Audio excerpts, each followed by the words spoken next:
ఈ వీడియో క్లాస్లో మనము మిడ్వైఫరీ సబ్జెక్ట్ నుంచి డెవలప్మెంట్ ఆఫ్ ద ఓవం ఏ విధంగా డెవలప్మెంట్ అవుతుంది. అయితే సంయోగం జరిగిన తర్వాత సంభోగ క్రియ అనంతరము యోనిలో విడుదల శుక్రకణాలు ఏం చేస్తాయంటే శుక్రకణాలు యోనిలో అంటే వజనాలు వదలబడతాయి. వదలబడిన తర్వాత గర్భకోశం ఏదైతే ఉందో గర్భకోశము అంటే గ్రీవము అంటాం, దాన్ని మనము సర్వీస్ అంటాం. ఆ సర్వీస్ అనేది ఏం చేస్తుందంటే ఒక క్షారగుణం కలిగిన ద్రవంచే ఆకర్షింపబడుతుంది అంటే క్షారగుణాన్ని అది స్రవిస్తుంది. స్రవించడం వల్ల వీర్యకణాలను కూడా అక్కడ ఆకర్షింపబడతాయి. అట్లు ఆకర్షింపబడిన శుక్రకణాలు గర్భకోశం గుండా అంటే గర్భాశయం గుండా ఎక్కడైతే ప్రయాణించి అండనాళిక భాగంలో అవి అండము ఫలదీకరణము చెందిన అంటే అండనాళం భాగంలోకి వెళ్తాయి. అక్కడ ఫలదీకరణం అని చెప్తారు. ఇంతకుముందు వీడియో క్లాస్లో మనం అది నేర్చుకున్నాము. ఫలదీకరణం చెందిన అండము తన ప్రయాణం కొనసాగిస్తూ ఎప్పుడు ప్రయాణం కొనసాగుతుంది? గర్భకోశం చేరాలి అంటే ఏదైతే ఫలోపియన్ ట్యూబ్లో లేదా అన్ననాళాలలో ఏదైతే యాంకుల దగ్గర ఫలదీకరణం చెందిన అండము అంటే ఫలదీకరణం అంటే శుక్రకణము తర్వాత వచ్చేసి స్త్రీ బీజకణము రెండు కలిసి అక్కడ ఫలదీకరణం చెందుతుందన్నట్టు. ఆ ఫలదీకరణం చెందిన అండము గర్భాశయం చేయడానికి 3 నుంచి 4 రోజులు సమయం పడుతుందన్నట్టు. ఈ కాలంలో ఏం చేస్తుందంటే ఆ సమయంలో ఫలదీకరణం చెందిన అండము కణ విభజన చెందుతుందన్నట్టు. కణ విభజన అంటే 1 నుంచి 2, 2 నుంచి 3, 3 నుంచి 4 అంటే డబుల్గా 1 to 2, 2 to 4, 4 to 8, 8 to 16 ఇట్లా కణ విభజన అనేది జరుగుతుందన్నట్టు. అంటే ఆ కణ విభజన జరుపుకుంటూ మోరులా దశలోనికి చేరుతుందన్నట్టు. మోరులా దశలోనికి చేరుతుంది. ఆ మోరులా దశ తర్వాత ద్రవంచే నిండిన కుహరము మోరులా ఎందుకు ఏర్పడుతుంది? ద్రవంచే ఉన్న కుహరం ఒకటి మోరులాలో ఏర్పడుతుంది. తర్వాత ద్రవంచే నిండిన కుహరము మోరులా ఎందు ఏర్పడుతుంది. దీనిని ఏమంటారంటే బ్లాస్టోసిస్ట్ అంటారు. దీని బయటి వైపు ఉన్న ఏకకణ పొర నిర్మాణము ట్రోఫోప్లాస్ట్ అంటారు. తర్వాత ద్రవంచే నిండి ఉన్న కుహరము మోరులా ఎందుకు ఏర్పడుతుంది అన్నట్టు. ద్రవంచే నిండి ఒక ద్రవ పదార్థం అందులో ఏర్పడుతుంది. దీనిని ఏమంటారంటే బ్లాస్టోసిస్ట్ అంటారు. దీని బయటి వైపున మనం చూసినట్టయితే ఇలా ఏకకణ పొర నిర్మాణము దాన్ని ట్రోఫోప్లాస్ట్ అంటారు. ఒక మూల వైపుగా గుంపుగా ఉన్న కణుల సముదాయం ఉంటుంది. దాన్ని ఇన్నర్ సెల్ మాస్ అంటారు. ఇన్నర్ సెల్ అంటే అంతర్గత కణ సమూహము అంటారు. ట్రోపోప్లాస్ట్ వచ్చేసి మావిగా అంటే ప్లాసెంటా కొరియాగా, ఇన్నర్ సెల్ మాస్ వచ్చేసి పిండము మరియు జవ్వు చర్మముగా ఏర్పడతాయి. ఇవి మీరు జాగ్రత్తగా గుర్తుంచుకోవాలి. ట్రోపోప్లాస్ట్ వచ్చేసి మావి అంటే ప్లాసెంటా తర్వాత కొరియాగా ఏర్పడతాయి. ఇన్నర్ సెల్ మాస్ వచ్చేసి పిండము మరియు జవ్వు చర్మముగా ఏర్పడతాయి. గర్భకోశం లేదా గర్భాశయం చేరిన బ్లాస్టోసిస్ట్ 2 లేక 3 దినములకు గర్భాశయంలోని ఎండోమెట్రియం అంటాము. దాన్ని మనం తెలుగులో అంతర కళను చేరి బోరియా చేసుకొని విడును. అంటే ఎప్పుడైతే ఫలదీకరణం చెందిన అండము 3-4 రోజుల తర్వాత కలపంటి నుంచి గర్భాశయం చేరాల్సి ఉంటుంది. గర్భాశయం చేరి ఎండోమెట్రియం ఏదైతే ఉంటుందో ఎండోమెట్రియం పొరలో అది అంటుకొని ఉంటుంది. అక్కడ ఒక బొరియా అంటే ఒక క్యావిటీ లాగా ఏర్పాటు చేసుకొని ఆ యొక్క లోపలి పొరకు అంటుకొని ఉంటుంది అన్నట్టు. ఈ లోపలి పొరకు అంటుకొని ఉండటం వల్ల ఏమవుతుందంటే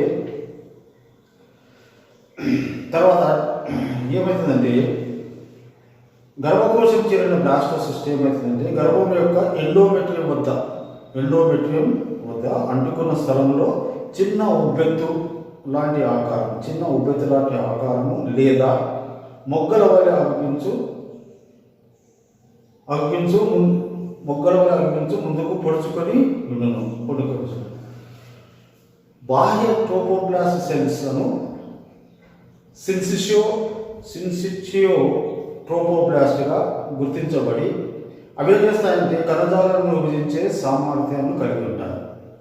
బాహ్య ట్రోపోప్లాస్టిక్ సెల్స్లను ఏమంటారంటే సిన్సిషియో ట్రోపోప్లాస్ట్గా వాటిని గుర్తించబడి మారుతాయి. మారిన తర్వాత అవి ఏం చేస్తాయి, కణజాలాలను, ఏవైతే కణజాలాలు ఉన్నాయో అంటే ఫలదీకరణం చెందిన అండంలో ఏవైతే కణజాలాలు ఉన్నాయో ఆ కణజాలాలను ఇంకా విభజించి అభివృద్ధి చేసే సామర్థ్యాన్ని అవి కలిగి ఉంటాయి.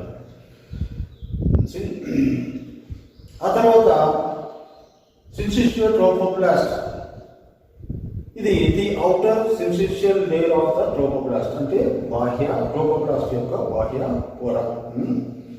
తర్వాత ఎండోమెట్రియం ట్రోపోప్లాస్ట్, ఎండోమెట్రియంలో ట్రోపోప్లాస్ట్ నిర్మించబడి ఉంటుంది. తర్వాత డెస్యూడ్వా అంటారు, గర్భాశయంతో ఉన్న గర్భకోశంలోని అంతరుపకలను మనము ఎండోమెట్రియం, దీన్ని మనము ట్రోపోప్లాస్ట్ అంటాం. గుర్తుపెట్టుకోవాలా, గర్భముతో ఉన్న గర్భకోశంలోని అంతరుపకల దాన్ని మనము ఎండోమెట్రియం అంటాము. ఆ ఎండోమెట్రియం మనము ట్రోపోప్లాస్ట్ అని అంటాము, దాన్ని మనము డెస్యూడ్వా అని కూడా అంటాము. ఇది ట్రోపోప్లాస్ట్ అంటే ఏంటి ఇంతకు? ఈ ట్రోపోప్లాస్ట్ అనేది ఈ యొక్క కణజాలాలు ఏవైతే ఉన్నాయో, కణాలు ఏవైతే ఉన్నాయో, ఈ కణాలు అనేది అవి యుటరైన్ అంటే గర్భాశయంలో ఉండే ఎండోమెట్రియంకు అవి అంటుకొని అది ప్లాసెంటా తర్వాత మెంబ్రెయిన్స్గా అంటే ఆ విధంగా మారి ఏం చేస్తారంటే అవి పిండానికి లేదా ఆ ఫలదీకరణం చెందిన అండానికి న్యూరిష్ అంటే పోషకాహారాన్ని, తర్వాత దాన్ని రక్షించడానికి అది ట్రోపోప్లాస్ట్ ప్రయత్నం చేస్తుంది అన్నట్టు. తర్వాత ఎప్పుడైతే ఫలదీకరణం చెందిన అండము గర్భాశయం యొక్క ఎండోమెట్రియంలోని రంధ్రంలోని చొచ్చుకొని పోతుందో, రంధ్రం అంటే రంధ్రం ఏమున్నది కానీ ఆ గర్భాశయంకు లోపలి పొరలో ఇది ఎక్కడైతే అందుకుంటుందో అక్కడ ఒక రకమైన క్యావిటీ ఏర్పడి ఇది ఈ ఫలదీకరణం చెందిన అంధ్రము ఆ ఎండోమెట్రియంలోనికి చొచ్చుకొని పోతుంది. తర్వాత రక్తస్రావంలో కొన్నిసార్లు జరిగే అవకాశం ఉంటుంది. అంటే ఇది తప్పుగా రక్తస్రావం జరుగుతుంది. దాన్ని మనం ఏమంటారంటే ఆ రక్తస్రావాన్ని స్కాంటీ మెన్సురల్ పీరియడ్ అంటాం. Scanty menstrual period. ఈ రక్తస్రావం జరిగిన ప్రదేశంలో ఎండోమెట్రియంలో ఉండే కణాలు అవంతకవే వాటిని మాన్పుతాయన్నమాట.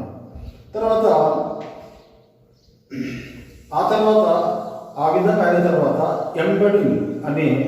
ఎంబెడింగ్ ఆఫ్ ఓవం అంటే చొచ్చుకొని పోయే ప్రక్రియ ఏదైతే ఉందో, అంటే ఫలదీకరణ చెందిన అండము గర్భాశయంలోని ఎండోమెట్రియం పొరలో చొచ్చుకుపోయే ప్రక్రియను ఎంబెడింగ్ ఆఫ్ ఓవం అంటాం. ఆ ప్రక్రియ ఆడికి పూర్తవుతుంది. మనం ఇక్కడ చూసినట్లయితే ఇక్కడ మనకు అండం కనిపిస్తుంది. అండంలో ఇది స్పర్మ్ కనిపిస్తుంది. ఇది అండము. తర్వాత ఇక్కడ చూడండి, ఎప్పుడైతే ఫలదీకరణ చెందిన తర్వాత 1 2గా మారి 2 4గా మారింది. 4గా మారి ఒక బంతి ఆకారంలో బెర్రీ పండు లాంటి అంటే రేవు పండు లాంటి ఆకారంలో ఈ విధంగా బంతి ఆకారంలో ఏర్పడుతుంది. దీన్నే మనము మోర్లా అంటాం. ఈ తర్వాత నెక్స్ట్ దశ ఏమంటే గర్భాశయంలోని ఇవన్నీ మార్పులు కూడా గర్భాశయంలోనే జరుగుతాయి అన్నట్టు. నెక్స్ట్ బ్లాస్టోసిస్ట్ అంటే ఒక 10 రోజుల తర్వాత బ్లాస్టోసిస్ట్గా మారుతున్నట్టు. బ్లాస్టోసిస్ట్లో ఒకవైపు అన్ని కణాల సమూహం ఉంటుంది, ఒక ఖాళీ ప్రదేశము ఇక్కడ ఏర్పడుతుంది. తర్వాత నెక్స్ట్ వచ్చేసి ఇక్కడ మనం చూసినట్లయితే ట్రోపోప్లాస్ట్ అంటే 13 రోజుల తర్వాత, ఇది 10 రోజులకు 13 రోజుల తర్వాత ఈ విధంగా ఫలదీకరణం చెందిన అండము ఈ విధంగా మార్పు చెందుతుంది. అది అట్లా ట్రోపోప్లాస్ట్ అంటే 13 రోజుల తర్వాత ఈ విధంగా మారి ఇక్కడ యోర్క్ శాఖ అనేది తర్వాత ఇంకొకటి అనేది 2గా ఏర్పడుతున్నారు. ఆ తర్వాత 13 నుంచి 18 రోజుల వరకు చూసినట్లయితే మనము గర్భాశయంలో అండము ఈ విధంగా 18 డేస్కు ఈ విధంగా మార్పు చెందుతున్నట్టు. ట్రోపోప్లాస్ట్ మనం చూసినట్లయితే ఈ విధంగా ఉంటుంది. ట్రోపోప్లాస్ట్ అంటే 13 రోజులు. మరి ఇక్కడ చూసినట్లయితే ట్రోపోప్లాస్ట్ 13 రోజుల ట్రోపోప్లాస్ట్ అట్లా ఏ విధంగా ఉంటుంది, ఈ విధంగా ఉంటుంది. తర్వాత ట్రోపోప్లాస్ట్ 18 రోజులకు ఈ విధంగా మార్పు చెందుతామండి. మనం ఇందులోని మనం భాగాలు చూసినట్లయితే ఈ విధంగా 2 భాగాలు ఏర్పడుతుంది. ఎక్టోడర్మ్, ఇది వచ్చేసి మనకి ఎక్టోడర్మ్. తర్వాత అమ్నాటిక్ ఫ్లూయిడ్ చూడండి, ఇక్కడ అమ్నాటిక్ శాక్ అంటే సంచి లాంటి ఆకారం ఇది కనిపిస్తుంది. తర్వాత మెజోడర్మ్, ఇక్కడ మెజోడర్మ్ చూస్తాం. ఇక్కడ మనము ఎంబ్రాయిడ్. తర్వాత ఈ రెండు ఇది. తర్వాత ఇక్కడ మనం చూసినట్లయితే యోర్క్ శాక్ మనకి ఇక్కడ కనిపిస్తుంది. ఈ విధంగా ఫలదీకరణం చెందిన అండము ఈ విధంగా 18 రోజుల లోపల ఈ విధంగా అంటే వివిధ రకాలుగా మార్పు చెందుతూ వస్తున్నట్టు. అయితే పిండం యొక్క వయసును మనము దాని ఎదుగుదలను బట్టి పొడవు పొడవును అంచనా వేయవచ్చు. ఏ విధంగా అంచనా వేయవచ్చు? పిండం 3 పేర్లతో వివిధ స్థాయిలో వయసులలో పిలవచ్చు అన్నట్టు. వయసును బట్టి అంటే పిండం యొక్క వయసును బట్టి. ఒకటి ఓం అంటే ఏంటి? అండకోశం నుండి విడుదలైన అండము శుక్రబీజంతో కలిసినప్పటి నుండి 3 వారాలు ఫలదీకరణం చెందిన అండమును ఓం అంటారు. తర్వాత అంకురం అంటాం, దాన్ని మనం ఎంబ్రాయ్ అంటాం. ఎంబ్రాయ్ అనేది 3వ వారం నుండి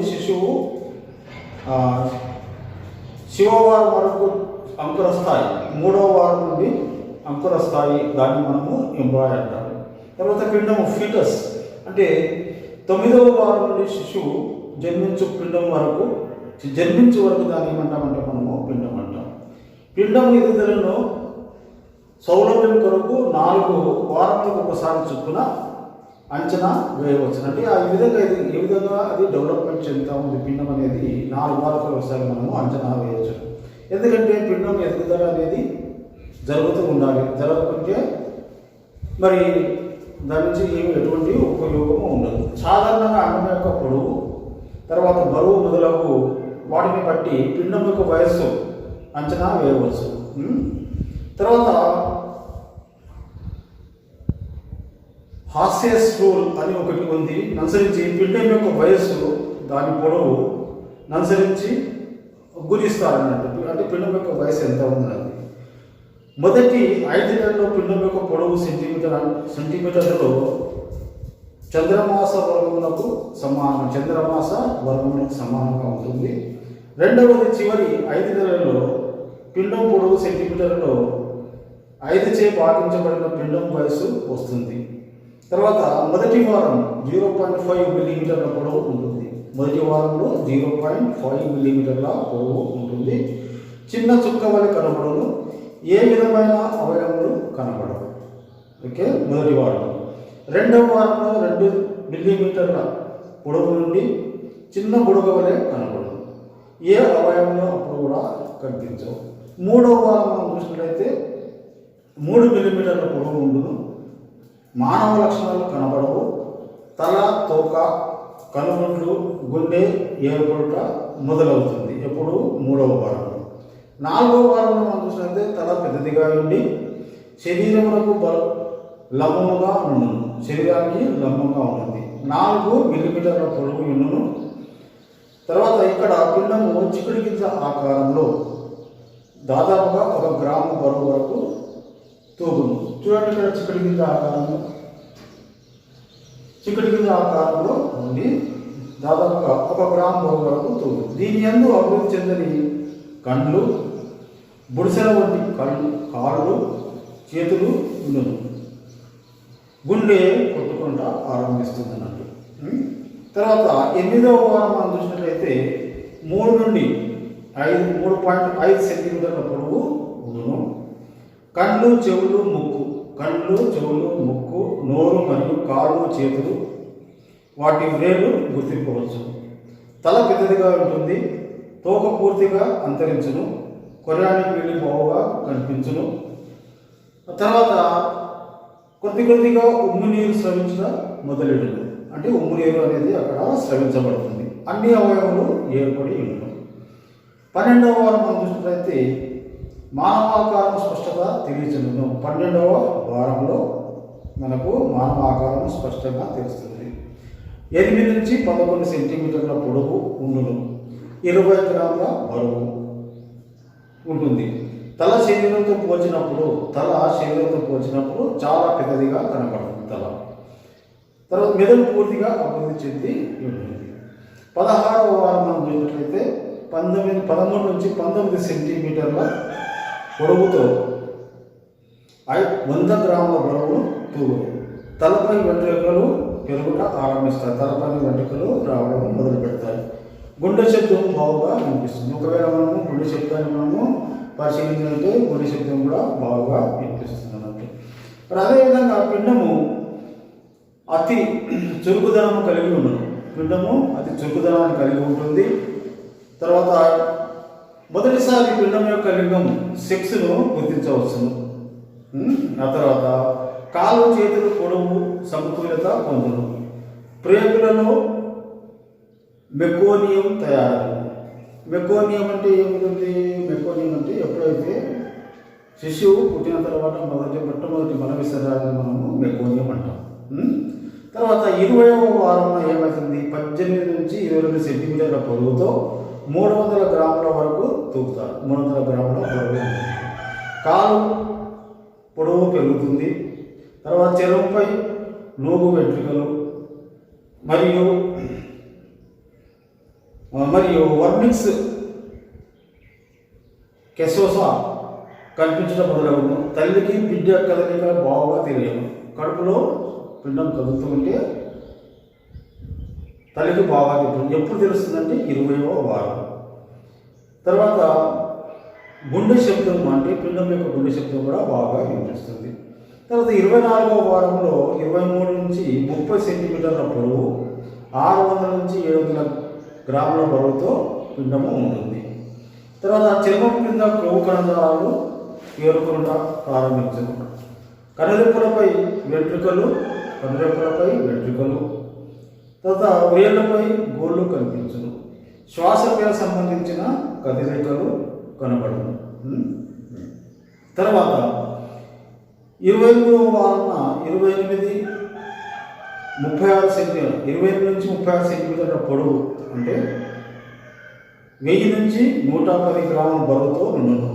చర్మమునందు ముడతలు కనబడును. చర్మమందు ముడతలు కనిపిస్తాయి. క్రొవ్వు కణజాలం ఎక్కువ అవుతుంది. తర్వాత ఈ వయసునందు పిండము స్వతంత్రంగా జీవించే శక్తిని కలిగి ఉంటుంది. తర్వాత 32వ వారం చూస్తే 31-41 సెంటీమీటర్ల పొడవు. 32వ వారంలో 31 నుంచి 41 సెంటీమీటర్ల పొడవు మరియు 1000 నుంచి తర్వాత 200 గ్రాముల బరువును కలిగి ఉంటుంది. శిశువు పూర్తిగా ఎదిగి ఉండి జీవించే శక్తిని కలిగినదై ఉంటుంది. ఉంటుంది. తర్వాత 36వ వారం చూస్తే 34 నుంచి 46 సెంటీమీటర్ల పొడవు 2200 నుంచి 2400 గ్రాముల బరువు కలిగి ఉంటుంది. శరీరము గుండ్రముగా ఉంటుంది. నూగు వెంట్రుకలు అదృశ్యమవును. తర్వాత చెవి యందు మెత్తని ఎముక కార్టిలేజ్ ఏర్పడ ప్రారంభం. చెవి యందు మెత్తని ఎముక ఏర్పడ. తర్వాత వృషణ కోశము చిన్నగాను కొద్ది ముడతలతో ఉండదు. ఒక వృషణ కోశమును చేర్చవచ్చును. తర్వాత 40వ వారంలో మనం చూస్తే ఇట్లా పిండం ఎంత బరువు ఉంటుంది, ఎంత పొడవు ఉంటుంది. 40 నుంచి 52 పొడవు ఉంటుంది. సెంటీమీటర్ల పొడవు. 2800 నుంచి 3200 గ్రాముల బరువు కలిగి ఉంటుంది. శరీరము ఎరుపుగాను ఉంటుంది. ఎరుపుగా ఉంటుంది. చెవులందరి మెత్తని ఎముక కార్టిలేజ్ ఏదైతే ఉందో అది కొద్దిగా గట్టిపడుతుంది. తర్వాత వృషణము టెస్టిస్ నిండి ఉంటాయి. తర్వాత కాలిపాదం అడుగు భాగమున కాలిపాదాలు మనం చూసినట్లయితే పిండం యొక్క మరియు చేతుల యందు రేఖలు బాగుగా అభివృద్ధి చెంది ఉండను. ఇది ఫీటస్ యొక్క డెవలప్మెంట్. మనము అంటే ఈ విధంగా వారాలను బట్టి కూడా అంటే మనం వారాలలో ఈ యొక్క ఫీటస్ కానీ పిండం కానీ ఏ విధంగా అభివృద్ధి చెందుతుంది అనేది మనము అంచనా కూడా వేయవచ్చు. మనం ఇంతకుముందు నేర్చుకున్న ఏవైతే 7 దశలు ఉన్నాయో, అంటే ఫలదీకరణం చెందిన తర్వాత ఆ 7 దశలు ఏ విధంగా అభివృద్ధి పిండం అనేది లేదా ఫలదీకరణం చెందిన ఓం ఏ విధంగా అభివృద్ధి చెందుతుంది మనం తెలుసుకున్నాం. మీ యొక్క ఐడియా కొరకు మనం ఇక్కడ చూసినట్లయితే ఇక్కడ మనకు పెల్విస్ మనకు కనిపిస్తుంది అన్నట్టు. చూడండి ఇక్కడ పెల్విస్, ఇది మొత్తం వచ్చేసి మనకు పెల్విస్ అంటే కోపకం లేదా శ్రోణివాయం అంటాము. ఇది వచ్చేసి మనకు శాంతం. ఈ యొక్క పెల్విస్ లోపలనే మనకు గర్భాశయం అనేది ఉంటుంది అన్నట్టు. గర్భాశయం చూడండి ఇక్కడ ఈ తెర రూపంలో ఇచ్చింది గర్భాశయం. అదే ఈ కింద వచ్చేసి యోని లేదా వజైనా అంటాము. యోని లేదా వజైనా అంటాం. అయితే మీ కొరకు అర్థం కావడానికి ఎందుకంటే ఎప్పుడైతే ఇక్కడ ఈ విరేకణాలు డిపాజిట్ చేయబడతాయో ఈ యొక్క సర్విక్స్ అనేది ఇక్కడ సర్విక్స్ అంటాం మనం. సర్విక్స్ అనేది దాన్నే మనం ఏమంటామంటే గర్భాశయ కట్టభాగం అంటాం. ఈ గర్భాశయ కట్టభాగం అనేది ఒక రకమైన ద్రవాన్ని, అంటే ఒక రకమైన ద్రవాన్ని అది స్రవిస్తుంది. స్రవించడం వల్ల ఇక్కడ వదలబడే స్పర్మ్స్, అంటే ఏవైతే స్పర్మ్స్ ఉన్నాయో, వీరకణాలు ఉన్నాయో, ఇది ఆ యొక్క ద్రవాన్ని స్రవించడం వల్ల అవి ఆకర్షించబడి గర్భాశయంలో చేరుతాయి. ఇది గర్భాశయం. చూడండి ఇక్కడ మనం యూటరస్ అని రాసుకున్నాం. గర్భాశయం చేరినప్పుడు అయితే అండం ఏదైతే అండాశయం నుంచి విడుదలవుతుందో ఈ ఫిబ్రే ద్వారా ఈ అండం అనేది కూడా ఈ విధంగా ఫలపెట్టులోకి వచ్చేసి ఇక్కడ యాంపుల దగ్గర ఉంటుంది అన్నట్టు. అయితే ఎప్పుడైతే ఇది ఆకర్షిస్తుందో ఈ అండం కూడా మరి ఈ యొక్క వీర్యకరాన్ని ఆకర్షిస్తున్నాడు. ఎప్పుడైతే ఈ వీర్యకరం పోయి ఇక్కడ అండంతో ఫలదీకరణము చెందుతుంది. ఆ ఫలదీకరణం చెందిన 3-4 రోజుల తర్వాత, అంటే కణాలుగా విభజించబడడం 1 నుంచి 2, 2 నుంచి 4, 4 నుంచి 8, 8 నుంచి 16 కణాల విభజించబడిన తర్వాత అది ఏం చేస్తుందంటే మెల్లగా గర్భాశయంలోకి ఇక్కడ ఉన్నది ఏదైతే ఫలదీకరణ చెందిన ఓం చేస్తుందంటే మెల్లగా గర్భాశయంలో చేస్తుంది. ఇది గర్భాశయం ఏం చేసుకొని లోపల, అంటే ఇది మనకు తెలుసు కదా, గర్భాశయం 3 పొరల చేత నిర్మితమై ఉంటుంది. ఈ 3 పొరలు అంటే లోపల ఉండేది ఎండోడర్ము, తర్వాత మయోడర్ము, తర్వాత వచ్చేసి ఇది ఒకటి పొర ఎక్టోడర్మ్.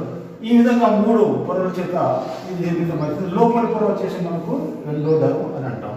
ఈ ఎండోడర్ము ఇక్కడున్న ఏదైతే ఫలదీకరణ చెందిన అన్నం వచ్చేసి మెల్లగా జారుకుంటూ వచ్చేసి ఇక్కడ లోపల ఉన్న ఎండోమెట్రియం ఏదైతే పొర ఉందో ఎండోమెట్రియం, ఆ ఎండోమెట్రియానికి అంటుకొని ఉంటున్నాడు.